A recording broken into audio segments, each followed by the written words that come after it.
Welcome to Lifespan Human Development video lecture on early childhood physical and cognitive development. So much happens for children between the ages of 2 and 6. They develop physically to the point that every time you see them, they may look bigger.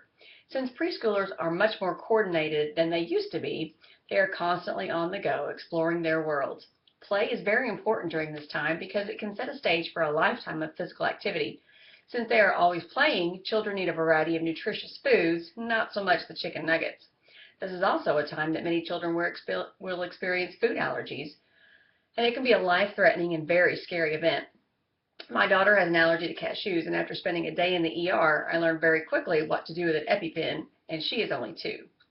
Kids need a lot of sleep as well, which usually isn't a problem for them. Researchers tell us that kids this age need about 10 to 12 hours of sleep, which may be difficult to achieve.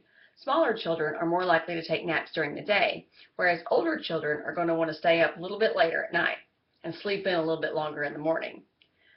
They are fine-tuning their motor skills as well. Children are learning to use their hands to write, to use utensils. Some can even navigate a smartphone and change your apps, your language settings, and user modes. They are smarter than we give them credit for. As children's brains develop, you may start to notice some cognitive delays, some sensory problems, autism, mental retardation, attention issues, or other health concerns.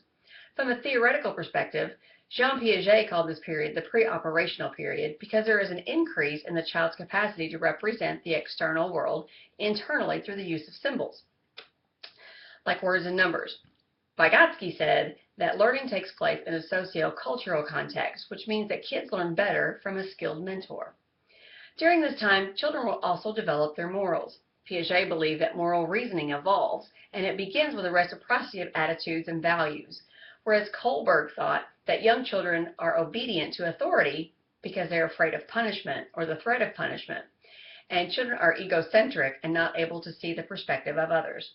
As you can see, it's a busy time for kids, one in which their skills needs to be encouraged and their little minds and bodies kept occupied. Otherwise, they will grab your smartphone away from you, send random texts and emails to your boss, as well as update your social status on social media. Yikes.